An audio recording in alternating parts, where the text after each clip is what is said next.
یہ national audio library for the blind کی آواز ہے۔ کتاب کا نام 9 لکھی کوٹھی، مصنف علی اکبر ناطق، اور آپ کے لیے پڑھیں گی فرحہ علی۔ باب نمبر 32۔ ولیم کو جلال آباد سے چھٹی پر لاہور آئے 2 دن ہو گئے تھے۔ اگلے 2 دن 9 لکھی کوٹھی پر گزارنے تھے، جس کے لیے اس نے اپنی ماما اور بہن لورن کو بھی تیار کر لیا۔ لورن بمبئی سے لاہور اپنی ماما کو ملنے کے لیے آئی تھی اور پچھلے 10 دن سے یہیں تھی۔ اب جو ولیم آیا تو لورن کو بھی اپنی جنم بھومی یاد آ گئی، جہاں بگھیوں پر بیٹھ کر وہ دونوں رینالا کی نہری کوٹھی اور مچلز کے باغوں میں جامنو اور پاپلر کے پیڑوں کی گنگناتی لوریاں سنتے تھے، پھر وہاں سے محافظوں کی پلٹنوں میں خرامہ خرامہ 9 لکھی کوٹھی آ جاتے۔ اس سیر میں ان کے دوست ایشلی، سمتھ اور ڈینی اکثر ان کے ساتھ ہوتے۔ ایشلی، جو اس وقت بھی الٹی سیدھی نظمیں لکھ لکھ کر سناتا تھا، اب بہت بڑا شاعر بن گیا تھا۔ یہ تمام زمین ان کی اپنی ملکیت تھی، لیکن رینالا اور ستگرا اسٹیٹ کے درمیان اوکاڑا کے پاس کلیانہ اسٹیٹ کی زمین اور آموں کے باغ میں گھری ہوئی 9 لکھی کوٹھی سے انہیں خاص انسیت تھی، کیونکہ اسی کوٹھی میں وہ پیدا ہوا تھا۔ بڑی نہر، جسے دوآبا کہتے ہیں، کہ دونوں کناروں پر دور تک پیپلوں کے اونچے اونچے درختوں نے نہر کے صاف پانی پر اپنی چھتریوں کا سایہ کر کے اسے جنت سے نکالی ہوئی نہروں سے ٹھنڈا اور بہشت آفرین بنا دیا تھا۔ پیپلوں سے ہٹ کر نہر کے دونوں طرف کی زمین پر آموں کے باغ اگر ایک طرف سے مچلز کو چھوتے تھے تو دوسری طرف اوکاڑا کنال بنگلوں کے ساتھ جا لگتے تھے۔ نہر لوئر باری دوآب، جس کا پاٹ اور پانی کا بہاؤ دریاؤں کی ناک کاٹتا تھا، کہ دونوں کناروں پر کھڑے گھنے درختوں کی چھاؤں کے نیچے چوڑی اور سخت پٹری پر چلتی ہوئی بگھی کی روانی پانی کی روانی سے کم نہ تھی۔ مارچ کا آغاز تھا اور یہ دن لاہور میں غارت کرنے کا اس کا کوئی ارادہ نہیں تھا۔ اس کے ساتھ اسے اپنی والدہ اور لورن کے ساتھ کچھ وقت صرف کرنے کی بھی خواہش تھی، کیونکہ کافی عرصے سے آبائی گھر میں پورے خاندان کو مل بیٹھنے کا موقع نہیں مل سکا تھا۔ ولیم 8 سال لندن رہا۔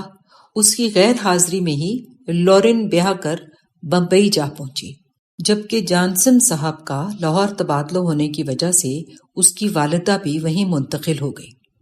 اس طرح 9 لکھی کوٹھی، نہری کوٹھی، آموں کے وسیع باغ اور نہر کے آس پاس دور تک لہلہاتی سرسب فضلیں اپنے مالکوں کا منہ دیکھنے کو ترس گئی تھی۔ ولیم نے اپنی ماں اور باپ جانسن صاحب کو بھی تیار کر لیا کہ چھٹیوں کے 2 دن اوکاڑا گھر میں گزار لیں۔ لورن تو پہلے ہی بے تاب تھی، اب جانسن صاحب نے بھی تیاری پکڑ لی۔ اس طرح یہ 4 افراد کا قافلہ سرکاری جیپوں پر لاہور سے اوکاڑا کی طرف روانہ ہو گیا۔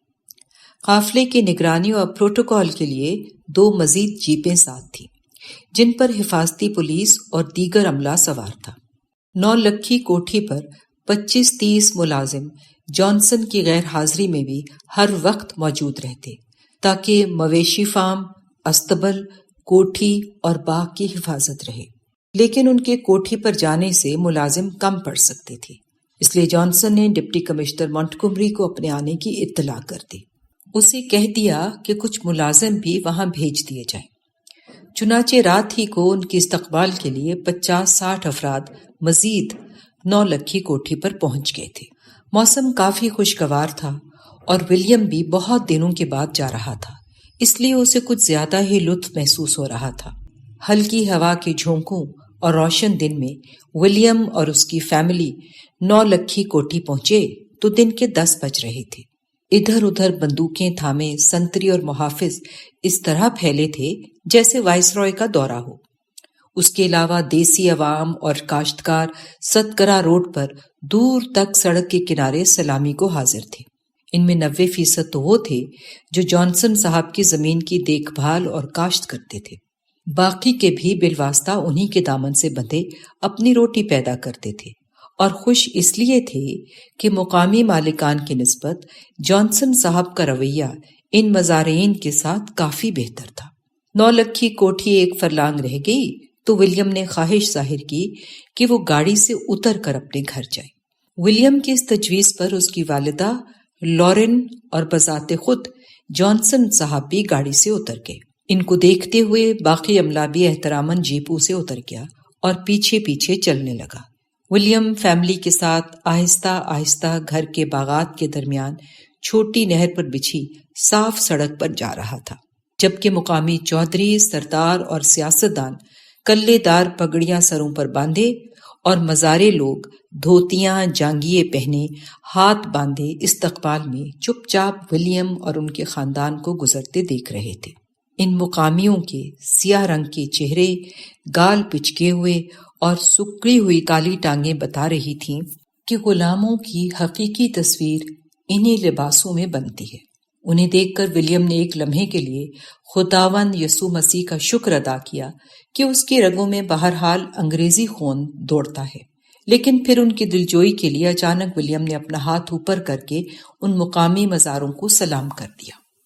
ولیم کے اس عمل کو دیکھ کر سارے کا سارا عملہ، اس کا باپ جانسن، ولیم کی والدہ، ایکسٹرا اسسٹنٹ کمشنر، تحصیلدار صاحب، حتیٰ کہ دوسرا تمام عملہ بھی سکتے میں آ گیا۔ ولیم نے مقامیوں کو سلام کر کے پوری انگریزی وقار کو ہی داؤ پر نہیں لگایا تھا، بلکہ اپنی ملازمت سے بھی کھیل گیا تھا۔ اس کے اس عمل سے دیسی لوگ بہت خوش ہوئے، لیکن معاملہ بہرحال خطرناک تھا، جس سے ولیم بھی فوراً ہی بھانپ گیا اور اپنے آپ میں شرمندہ ہونے لگا۔ ایک اضطراب انگیز خاموشی میں چلتے ہوئے وہ نولکھی کوٹھی کے صحن میں پہنچ گئے۔ صحن میں پہنچ کر جانسن صاحب نے جلدی سے سب کو رخصت کیا اور کوٹھی کے اندر داخل ہو گیا۔ ولیم جانسن صاحب کے اندر اٹھنے والے طوفان کو جانتا تھا کہ وہ اس کے اس عمل پر کتنا پریشان ہو گیا تھا۔ اسے معلوم تھا کہ اگر یہ رپورٹ کمشنر صاحب کو پہنچ گئی تو ولیم کے لیے کیا خرابی پیش آ سکتی ہے۔ جانسن کو اس وقت ہرگز کوئی پریشانی نہ ہوتی اگر یہ کام ولیم کے بجائے کوئی دوسرا انگریز افسر کرتا۔ ولیم اس کا بیٹا تھا اور یہ بات ولیم بھی جانتا تھا کہ اس کا باپ ڈپٹی کمشنر ہوتے ہوئے اس عمل کو کتنا ناگوار سمجھ رہا ہے۔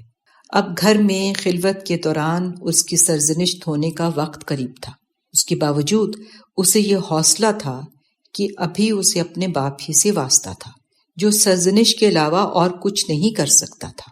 اسے اس بات پر بھی حیرت ہو رہی تھی کہ آخر اس سے اچانک یہ غیر معمولی حرکت سرزد کیسے ہو گئی۔ کوٹھی کے ڈرائنگ روم میں داخل ہو کر صوفوں اور کرسیوں پر بیٹھ چکے تو ولیم اپنے باپ کی زبان سے شکوہ سننے کو تیار ہو گیا۔ وہ مدت کے بعد نولکھی کوٹھی میں داخل ہوا تھا اور نہیں چاہتا تھا کہ اس کا باپ ایسی بات کرے جو سارے مزے کو کرکرا کر دے، لیکن اب کیا ہو سکتا تھا، اسے اپنے باپ سے نصیحتوں کا باپ سنتے ہی بننی تھی۔ اس کے برعکس جانسن نے ولیم کو نظر انداز کرتے ہوئے اپنی بیگم کو مخاطب کیا اور بولا، باورچی سے کہو چائے کا سامان لگائے، اتنے میں نہا لوں۔ یہ کہہ کر جانسن باتھ روم میں داخل ہو گیا۔ ولیم وہیں بیٹھا لورن سے باتیں کرنے لگا۔ ولیم جانتا تھا جانسن صاحب نے نصیحت فی الحال معطل کی ہے، بھلائی نہیں، لیکن فی الوقت تو جان چھوٹی۔ ہنا نے باورچی کو چائے لگانے کے لیے آواز دی، پھر بیٹے اور بیٹی کے پاس آ بیٹھے۔ ولیم نے بھرپور نظر سے ماں کی طرف دیکھا اور متاثر ہوئے بغیر نہ رہ سکا۔ ان کی عمر 50 سے تجاوز کر چکی تھی، لیکن اس کے جسم میں ابھی بھی اتنی جاذبیت اور کشش تھی جو کسی بھی مرد کو ایک دفعہ چونکا دینے کے لیے کافی تھی۔ وہ ایک لہجے کے لیے باپ کی قسمت پر رشک کرنے لگا، لیکن چند ثانیوں بعد ہی ایک لرزش سے لے کر اس نے یہ خیال جھٹک دیا اور لورن سے بولا، لورن کیوں نہ ہم آج ایشلی، اسمتھ اور ڈینی کو بھی یہیں بلا لیں، مل کر فلیش کھیلیں اور ایشلی سے شاعری سنیں۔ لورن نے نہایت جوش میں آ کر ولیم کی بات سے اتفاق کیا اور کہا، ولیم، یہ آئیڈیا آپ نے بہت عمدہ پیش کیا ہے، لیکن اس کے ساتھ ایک اور کام بھی ہو جائے۔ آج رات طوفانی قسم کی چاندنی ہوگی، کیوں نہ نہر دوآب کے بہتے پانی پر تختے بچھا کر رات وہاں پر ہی چاندنی کا نظارہ کیا جائے، وہیں پر فلیش کھیلی جائے اور ایشلی سے شاعری سنی جائے۔ لورن، کیا دن یاد کروا دیے۔ ولیم نے بالکل لڑکپن کا سا انداز اپناتے ہوئے لورن کے شانے پر ہاتھ مارا۔ دونوں کی گرم جوشیاں دیکھ کر ہانا بھی گفتگو میں شامل ہو گئی اور بولی، تم اپنے باپ پر بالکل نہیں گئے، عین میرا دماغ پایا ہے، مکمل عیاش اور بے تکا، لیکن پیارو یہی زندگی ہے۔ ہانا کی بات ابھی ختم نہیں ہوئی تھی کہ جانسن صاحب باتھ روم سے وارد ہوئے۔ انہوں نے ہانا کی قریباً پوری بات سن لی تھی۔ مسکراتے ہوئے بولے، ڈارلنگ، عیاشیاں تو ہم نے آپ کو کرائی ہیں، یاد کرو جب تم لندن چھوڑنے پر آمادہ ہی نہیں تھی اور ہم کتنی مشکل سے آپ کو بہلا پھسلا کر یہاں کھینچ لائے۔ اب ہمیں اتنا بھی خشک نہ جانو، یہ سب کچھ آپ کو اور آپ کے بچوں کو ہم ہی نے سکھایا۔ یہ میرا پردادا مارٹن ہی تھا جو سوتی کپڑا لینے آیا اور کمپنی کا داماد بن گیا، پھر ایک نئی دنیا نکل آئی۔ لیکن ہم نے دیکھ لیا تھا کہ اصل میں ملٹن کی جنت گمگشتہ یہی ہے جو اب ہماری پشتوں میں چلے گی، اس لیے ہم نہ نکلے اور دانتوں سے ہندوستان کی ریشمی گرہ پکڑ لی۔ اسی کا نتیجہ ہے کہ تم باغوں میں بیٹھی ہو، ورنہ کئی انگریز تو ابھی بھی بمبئی میں ٹین کے ڈبوں میں بیٹھے ہیں اور دن رات بدبو اور پسینے سے کھیلتے ہیں۔ جانسن صاحب کی بات سن کر ہانا سمیت سبھی ہنس دیے۔ اتنے میں باورچی چائے لگا کر ہاتھ باندھے ایک طرف کھڑا ہو گیا۔ جانسن صاحب سیدھے چائے کی میز ہی کی طرف لپکے اور ایک نشست پر بیٹھ گئے۔ ان کے بعد ہانا، ولیم اور لارن بھی میز کی طرف بڑھے۔ اس وقت سب کا موڈ خوشگوار تھا، اس لیے کھل کر باتیں ہونے لگیں۔ لارن نے جانسن صاحب سے کہا، پاپا آج ہمارا پروگرام فلیش اور شاعری کا بنا ہے، وہ بھی نہر دوآب کے بہتے پانی پر تخت بچھا کر کنال بنگلہ کے پاس پیپلوں کی چھاؤں میں۔ کیسا رہے گا؟ بھائی آپ نے خیال تو کمال کا سوچا ہے، جانسن صاحب نے کہا۔ میرا خیال ہے یہ منصوبہ بھی برخوردار اسسٹنٹ کمشنر جناب ولیم صاحب کی اختراع ہے۔ یہ ہمارا شاعر مزاج بیٹا کچھ نہ کچھ کر کے رہے گا۔ نو پاپا، ولیم بولا، یہ شاعرانہ اختراع آپ کی بیٹی کی ہے۔ ولیم شاہد جانسن کی طرف سے اس منصوبے کی ذمہ داری قبول کر لیتا، لیکن وہ جانتا تھا دراصل جانسن صاحب نے ولیم پر چوٹ کی تھی جو اس نے اپنے مزارعین کو سلام کرنے کی ایجاد کی تھی۔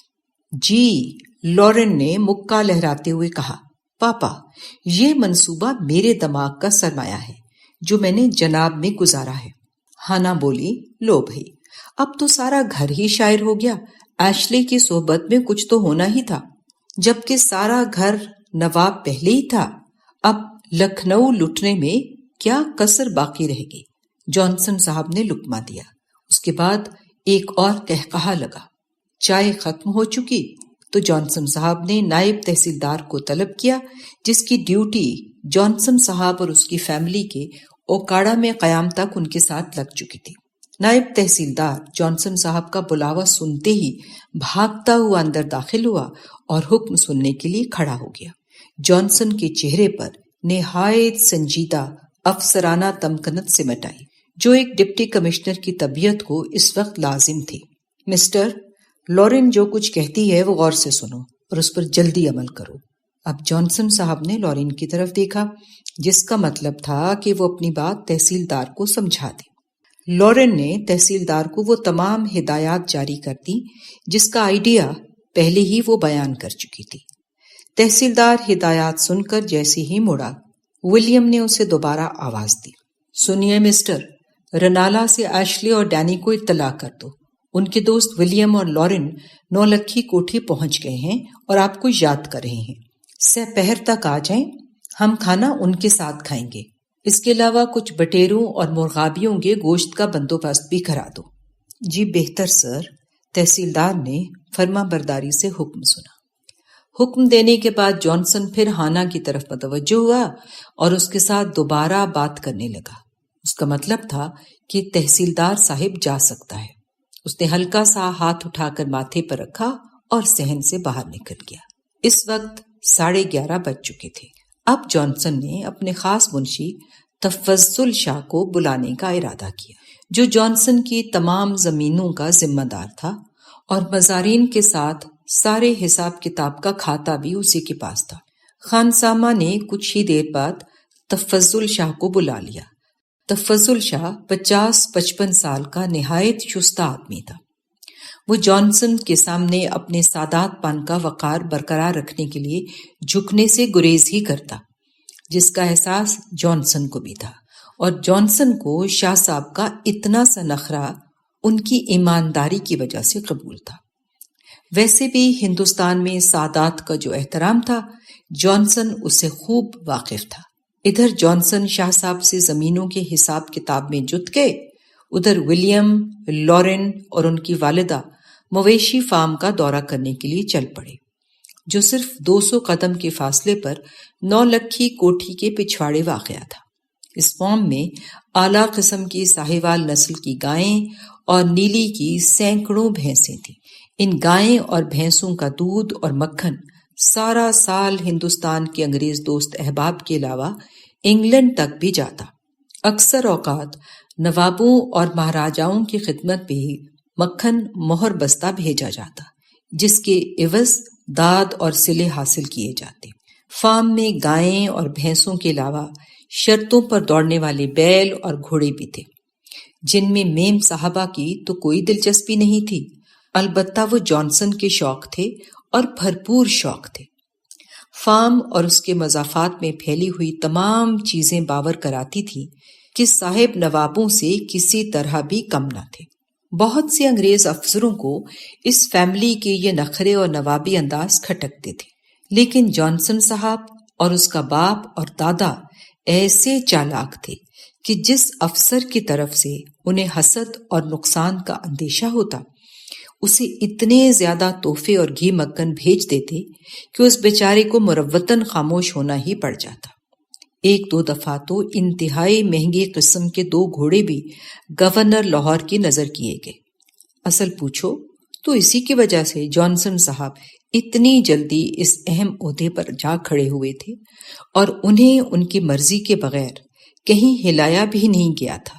تینوں برٹش ماں، بیٹا اور بیٹی فارم کا دورہ کرتے جا رہے تھے، جبکہ ملازم ادھر ادھر دوڑتے ہوئے ایک ایک مویشی کے متعلق معلومات دیتے جاتے، لیکن وہ ان سے ذرا فاصلے پر ہی چلتے، مبادا بدبو یا کسی دوسری حرکت سے میم صاحب اور ولیم صاحب ناراض نہ ہو جائیں۔ نیم اور پیپلوں کے لاتعداد درختوں کے سائے میں نہر کے کنارے کنارے یہ فارم ایک مثالی حیثیت رکھتا تھا، جس کو دوسری طرف دور تک آموں، مالٹے، امرود اور جامنوں کے باغوں نے اپنی پناہ میں لے رکھا تھا۔ ان باغوں کے درمیان سے لہریں لیتی صاف پانی کی ایک چھوٹی سی نہر تھی، جس کا بیان پہلے ہو چکا ہے۔ اس کے کناروں پر بھی نیم اور پاپلر کے اونچے پیڑوں کی سبز چھاؤں نے نہر کا دماغ نہر شداد کے پلے تک پہنچا رکھا تھا۔ یہی وجہ تھی ولیم اپنی زندگی کے فسانے انہی بستیوں کے حوالے رکھنا چاہتا تھا۔ فارم کے تمام مویشی انتہائی صحت مند تھے، نہ تو کسی کی ہڈیاں نظر آ رہی تھی اور نہ ہی کسی جانور کے جسم پر میل کچیل تھا۔ ہر ایک مویشی لکڑی کی بنی ہوئی کھرلیوں میں منہ دیے چارہ کھانے میں اور لمبی پونچھلیں ادھر ادھر چلانے میں مگن تھا۔ اسی طرح چھوٹے کٹوں اور بچڑوں کی کھرلیاں الگ تھیں، جن پر یہ اگرچہ بندھے تھے لیکن بندھے ہوئے بھی دڑنگے مارنے سے باز نہیں آتے تھے۔ اس طرح یہ اور بھی زیادہ بھلے لگتے تھے۔ بھینسوں کے جسم اتنے کالے اور شفاف تھے، چاہے تو منہ دیکھ لو، جبکہ گائیں گلابی رنگ کی بڑی بڑی ہرنیاں لگتی تھی۔ لارن چلتے چلتے کسی جانور کی دم کو ہاتھ لگاتی تو وہ ایک دم اچھل پڑتا، مگر اتنے میں لارن شرارت کر کے پیچھے ہٹ چکی ہوتی۔ دور کھڑے ملازمین کے لیے ہر چند یہ معمولی بات تھی، لیکن وہ محض لارن کو خوش کرنے کے لیے ایک بڑا سا قہقہا لگا دیتے، جیسے اس نے کوئی بڑا کارنامہ سر انجام دے دیا ہو۔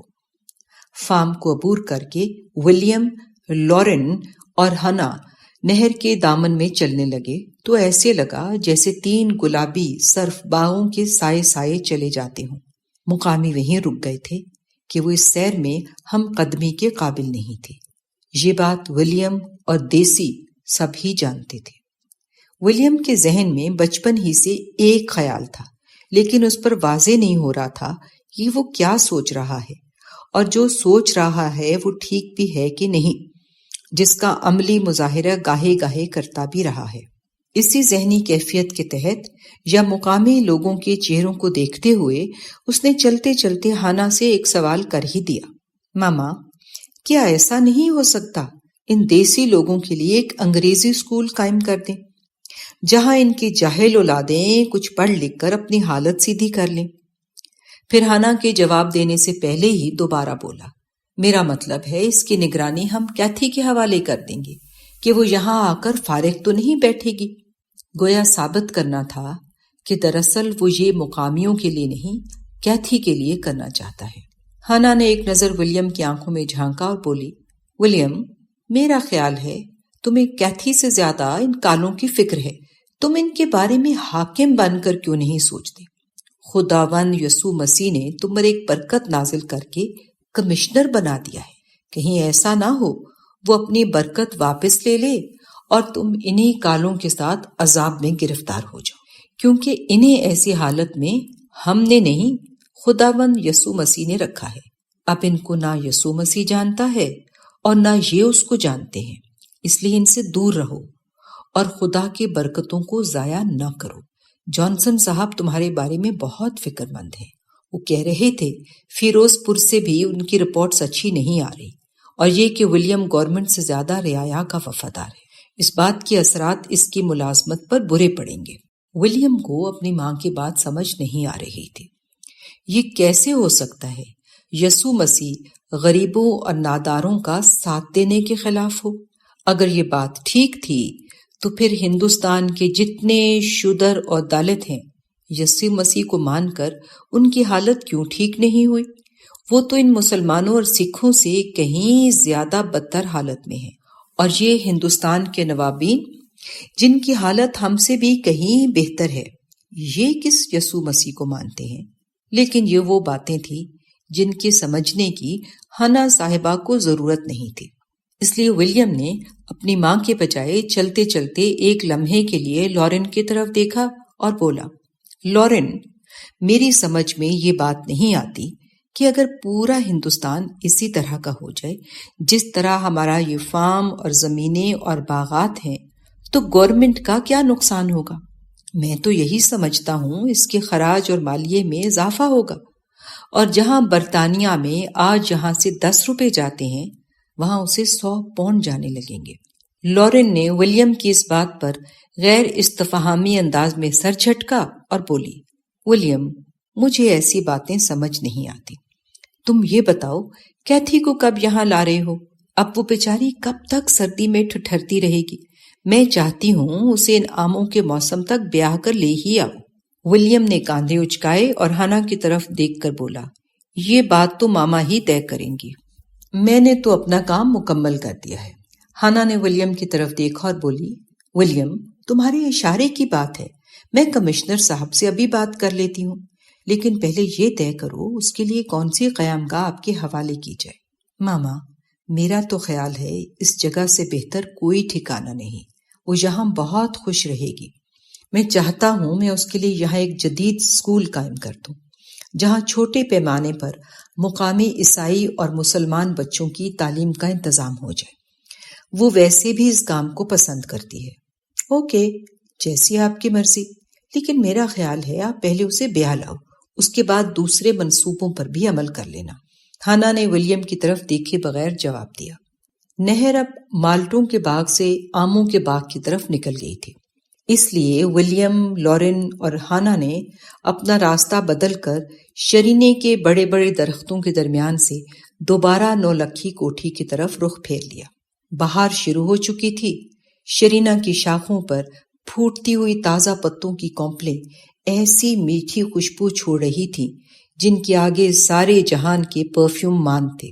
ولیم اور لارن ان دھیمی خوشبوؤں کے درمیان لمبے لمبے سانس لینے لگے اور سینہ پھلا کر آکسیجن اندر کھینچنے لگے۔ آہستہ آہستہ اسی طرح سیر کرتے ہوئے وہ سرسوں اور برسن کے کھیتوں میں کھڑے ہوئے میٹھے کے پیڑوں کے بیچ سے نولکھی کوٹھی میں آ نکلے، جہاں میٹھے کے پیڑ کے تیز خوشبو والے سفید سفید پھول لارن کو اتنے بھائے کہ اس نے مٹھی بھر پھول توڑ کر اپنے ہتھیلی میں رکھ لیے۔ اور 9 لکھی کوٹھی کے صحن میں پڑی خوبصورت لکڑی کی کرسیوں پر ایک دم گر کے بیٹھ گئے۔ اسی صحن میں کچھ فاصلے پر جانسن صاحب توزل شاہ سے حساب کتاب کر کے ابھی فارغ ہوئے تھے اور اب وہ اٹھ رہے تھے۔ 1:30 بج چکا تھا اور بھوک بھی خوب چمک گئی تھی، جس پر فارم کے بیچوں بیچ لمبی سیر نے سونے پر سہاگے کا کام کیا۔ لورن نے وہیں باورچی کو طلب کر کے لنچ کے بارے میں پوچھا۔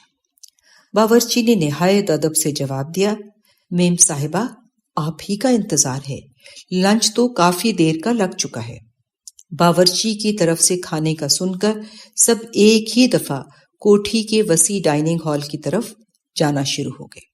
ڈائننگ ہال کم از کم 30 فٹ لمبا، 18 فٹ چوڑا اور 25 فٹ اونچی چھت پر محیط تھا۔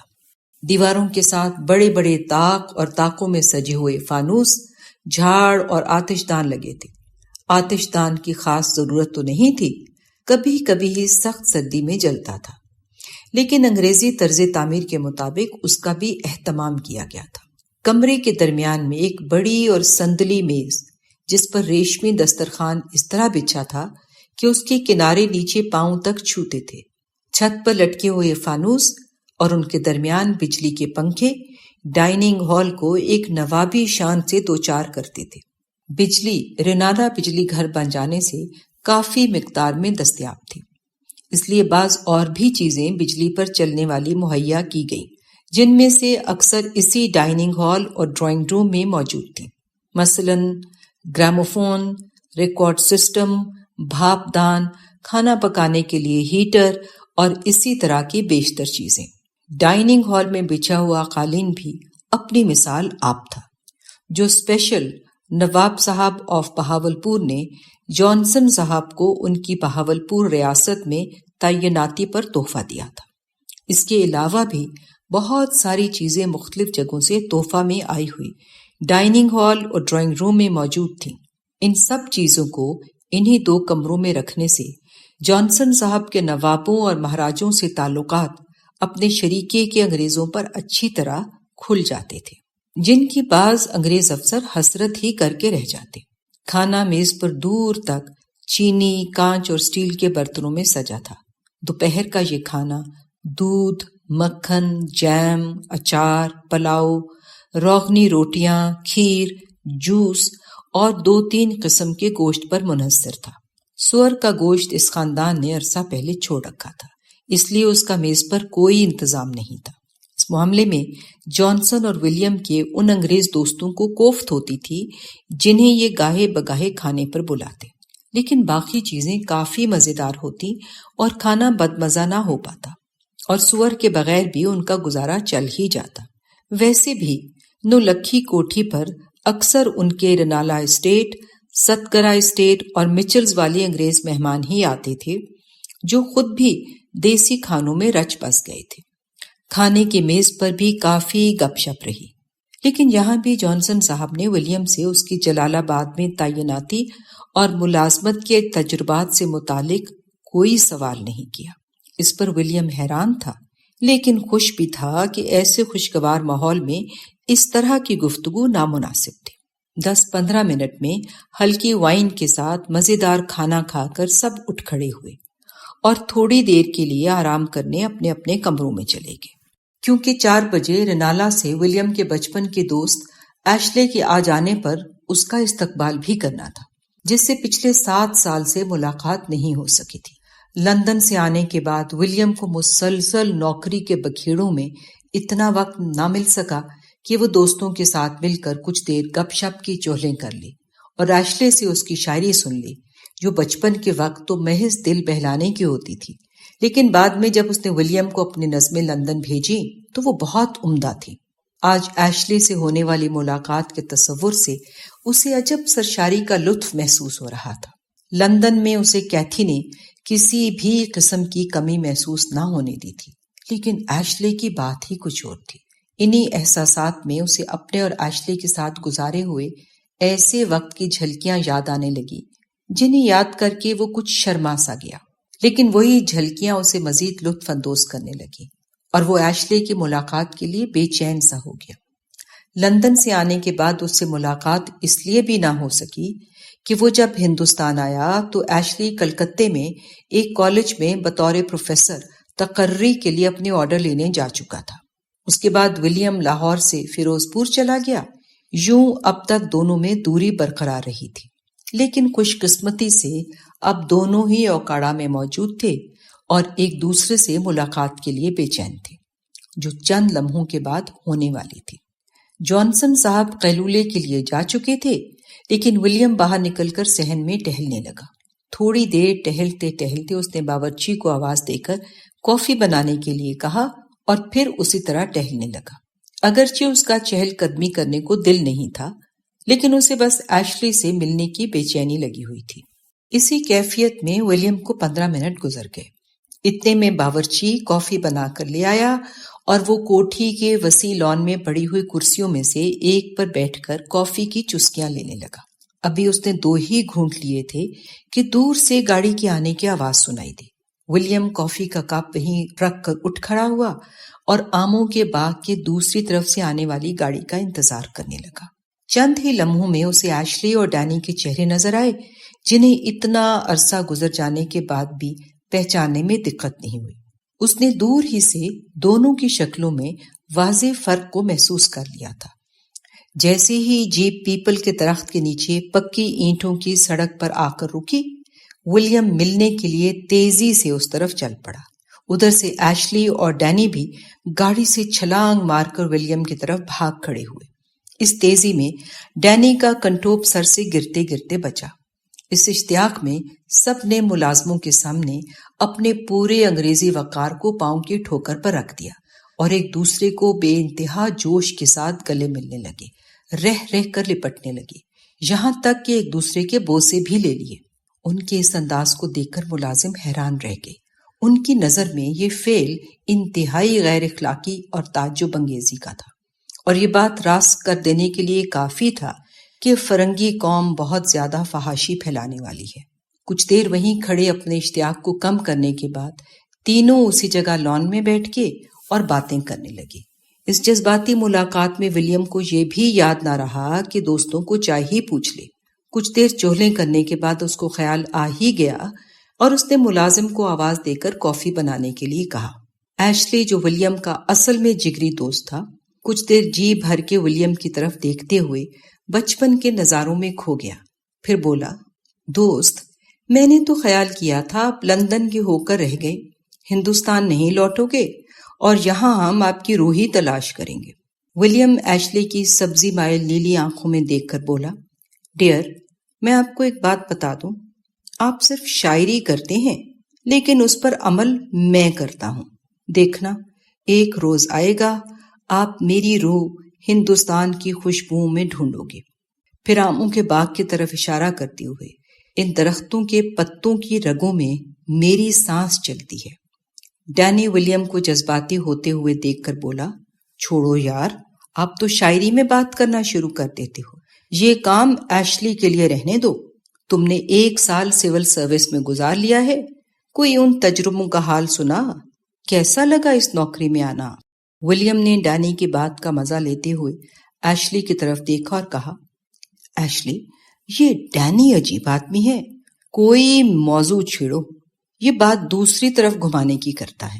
اچھی بھلی بچپن کی محفل جمنے لگی ہے تو یہ چاہتا ہے کہ میں ملازمت کے کری پیشے کی الف لیلا چھوڑ دوں۔ دوست، یہ ایک ایسی ملازمت ہے جس میں اپنی طرف سے صرف ڈانس کر سکتے ہو، ہدایات کہیں اور سے ملتی ہیں۔ تم اس ساری بکواس کو ایک طرف رکھو اور میری سنو۔ لورن بھی آئی ہوئی ہے۔ ہمارا پروگرام آج نہر کے پانی پر تخت بچھا کر رات کی سفید چاندنی میں فلاش کھیلنے اور ایشلی سے شاعری سننے کا ہے۔ یہ وہی نہر ہے ایشلی جس میں آپ 8 سال کی عمر میں یسوع مسیح کے حوالے ہونے لگے تھے۔ پھر میری چیخ نے ایک ملازم کو چھلانگ لگانے پر مجبور کر دیا تھا۔ اسی نہر میں آج رات ہم لکڑی کے تختوں پر جھولا جھولیں گے۔ یہ آئیڈیا لورن نے پیش کیا ہے، بتاؤ کیسا رہے گا؟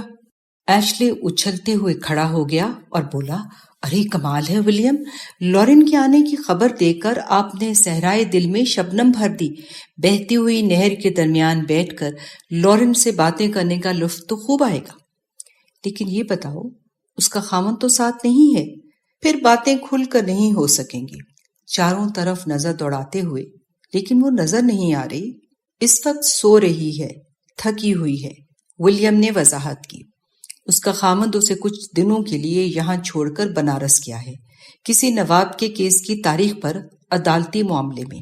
اور ہاں، آپ کو اگر نہانا دھونا ہے اور آرام کرنا ہے تو کر لیں، ابھی 3:30 ہوئے ہیں، رات 8 بجے ہم وہاں جائیں گے۔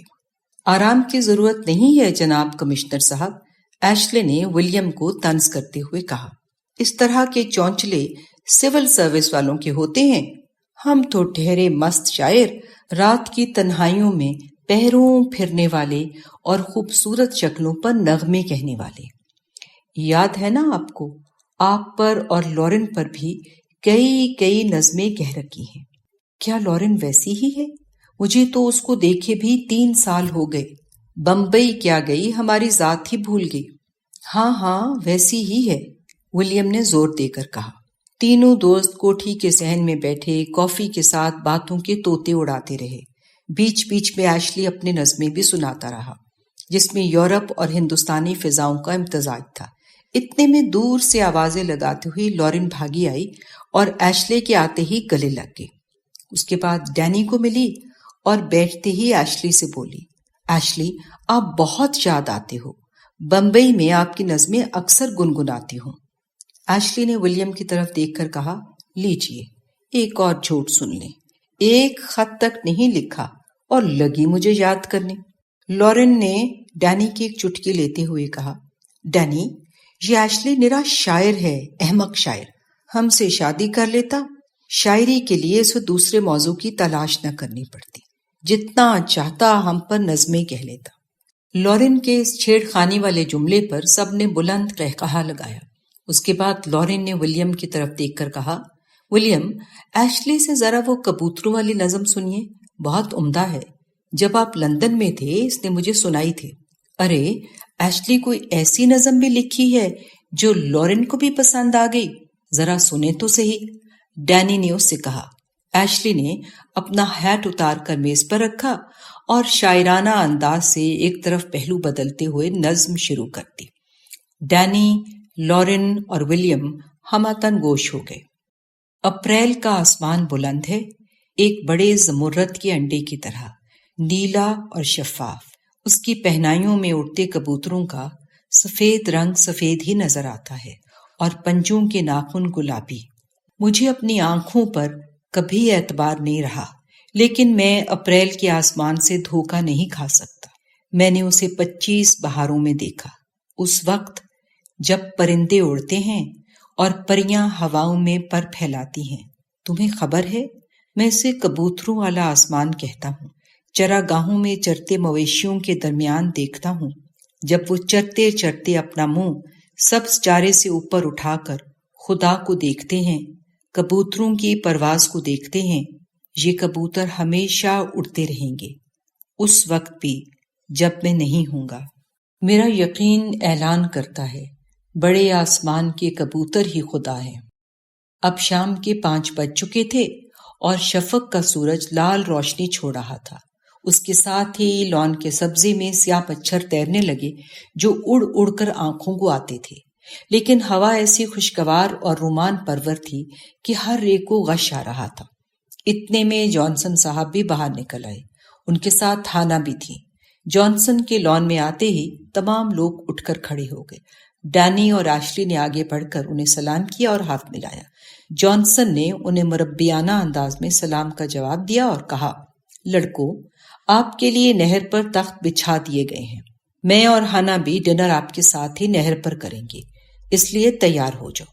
اتنا کہہ کر جانسن صاحب نے آگے قدم بڑھائے اور مالٹوں کے سفید چمکتے ہوئے پھولوں کی طرف بڑھ گئے، جبکہ باقی دوبارہ وہیں بیٹھ گئے۔ ان کے ساتھ ہانا بھی وہیں بیٹھ گئے۔ پھر دوبارہ باتیں اور شاعری شروع ہو گئی۔ مدتوں کے بعد ولیم کو اس طرح کی محفل پہلی دفعہ میسر آئی تھی۔ اسی لیے وقت گزرنے کا اندازہ ہی نہ ہوا۔ حتیٰ کہ جانسن صاحب جو کچھ دیر ہی پہلے مالٹوں کے باغ سے نکل گئے تھے دوبارہ نمودار ہوئے اور بولے، آپ ابھی تک یہی بیٹھے ہیں؟ بھلے آدمیوں، اب تو 6:30 بج چکے ہیں۔ جانسن صاحب کے ہوش دلانے پر سب ایک ہی دم کھڑے ہو گئے۔ دیکھا تو صحن کے باہر خادمان اور مامائیں اور انتظامیہ کا عملہ ان کے انتظار میں کھڑا تھا۔ ایشلی نے جانسن صاحب کی طرف دیکھ کر ہنستے ہوئے کہا، سر، ہم آپ کے غصے سے مستثنیٰ ہیں کہ شاعر ہونے کے ناطے اتنا تو حق رکھتے ہیں۔ پھر ولیم کی طرف دیکھ کر، جناب کمشنر صاحب، کیا ہم آپ کی اجازت سے نہا کر کپڑے بدل لیں؟ ولیم نے سر سے ہیٹ اتار کر جواب دیتے ہوئے سر جھکایا اور کہا، مہاراج اب جلدی کریں ورنہ میں آپ کی اسٹیٹ ضبط کر لوں گا۔ سول سروس آپ کے خیال میں مذاق ہے؟ اس فقرے پر سب ہنس دیے۔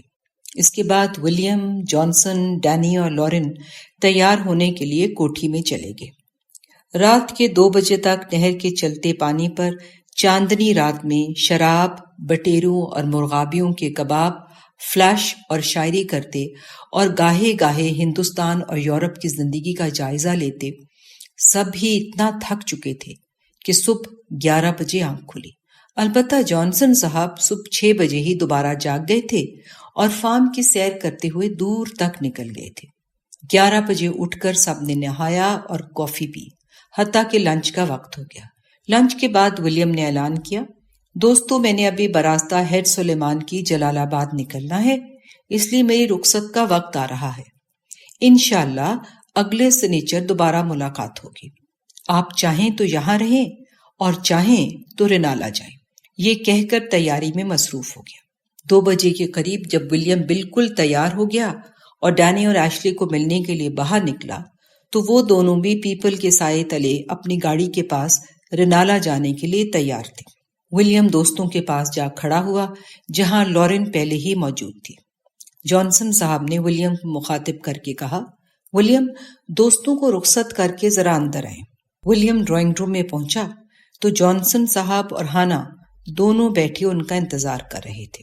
ولیم ہیٹ اتار کر سامنے والے صوفے پر بیٹھ گیا اور جانسن کی بات سننے کے لیے تیار ہو گیا۔ جانسن نے بلا کسی تمہید کے بات شروع کی، ولیم، یہ ڈرائنگ روم میں جتنی تصویریں دیکھ رہے ہو یہ سب آپ کی اجداد ہی ہیں۔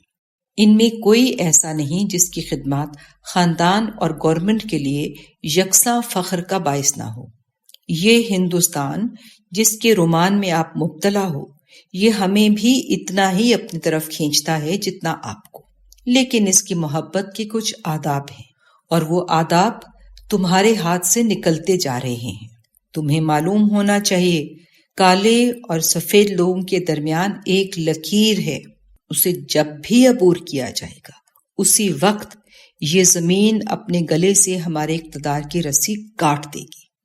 میں بھی اس حق میں ہوں کہ کالوں کی غربت اور جہالت ختم ہونی چاہیے، اسے بہت حد تک ہم نے ختم کیا بھی ہے، لیکن کیا آپ اس بات کو بھول گئے کہ ہماری ان پر حکومت کا سبب ان کی یہی جہالت ہے؟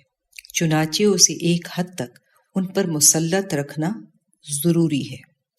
ولیم نے جانسن کی بات سنتے سنتے اپنا پہلو بدلا، جسے دیکھ کر جانسن نے بات جاری رکھی، آپ کے جانے کا وقت ہو رہا ہے، لیکن میں سمجھتا ہوں کہ 1-2 باتیں اس وقت آپ کو بتا دینا بہت ضروری ہیں۔ ہم کچھ کام میں آزاد ہیں اور کچھ میں مجبور۔ یہ فارم اور یہاں جگہ جگہ ہماری نشانیاں جو ہم نے زمین پر ثبت کی ہیں، ہم چاہتے ہیں وہ ہمارے نام پر برقرار رہیں۔ حالات کے فیصلے ضروری نہیں ہمارے فیصلوں سے اتفاق کریں، مگر ہم اپنی کوشش جاری رکھ سکتے ہیں۔ اگر ہم خود اپنے پاؤں کاٹنا شروع کر دیں، جیسا کہ آپ کی طرح انسانیت کا درد رکھنے والے کئی انگریز افسر کر رہے ہیں، تو ہمیں اپنی قسمتوں پر شکوہ نہیں کرنا چاہیے۔ مجھے آپ کے متعلق کمشنر ہاؤس سے کچھ شکایات وصول ہوئی ہیں جو بہت خطرناک ہیں۔ اپنے پیروں کی زمین دیکھ کر قدم اٹھاؤ، ایسا نہ ہو اگلے قدم پر زمین ختم ہو جائے۔ تمہارا کام اس وقت صرف نوکری کرنا ہے، فیصلے کرنا گورنمنٹ کے بڑوں کا کام ہے۔ میں چاہتا ہوں آپ بڑوں میں شامل ہو جاؤ، لیکن اس وقت کا انتظار کرو۔ جو آپ کے پاس موجود ہے اس کو بچاؤ، میری نوکری 3 سال رہ گئی ہے، اس کے بعد میں بھی تمہارے رحم و کرم پر ہوں، اسے آگے میں آپ کو کچھ نہیں سمجھا سکتا۔ پھر بات بدلتے ہوئے، میں یہ چاہتا ہوں کیتھرین کو جلد بیاہ کر لایا جائے۔ یہ کوٹھی آپ کی ہے، آپ اس کے وارث ہو، جب چاہو اسے یہاں اتار سکتے ہو۔ جلال آباد جا کر پہلا کام اسے تار بھیج کر بلانے کا کرو، میں اگست تک اسے یہاں دیکھنا چاہتا ہوں۔ اتنا کہہ کر جانسن اٹھ کھڑا ہوا۔ اس کے بعد ولیم بھی باہر نکل کر اپنی گاڑی کی طرف بڑھا جو سفر کے لیے تیار کھڑی تھی۔ معزز سامعین، جو ریکارڈنگ آپ نے ابھی سماعت فرمائی، اسے national audio library for the blind کی جانب سے پیش کیا گیا ہے۔ ہمارے یوٹیوب چینل کو لائک، سبسکرائب اور شیئر ضرور کیجیے۔ اپنی قیمتی تجاویز اور آراء کے اظہار کے لیے ہمارے کمنٹ سیکشن کا استعمال کیجیے۔ اگر آپ بھی رضاکارانہ طور پر ہمارے اس مشن کا حصہ بننا چاہیں تو ڈسکرپشن میں دیے گئے لنک کے ذریعے ہمارے واٹس ایپ گروپ کو جوائن کیجیے۔ شکریہ۔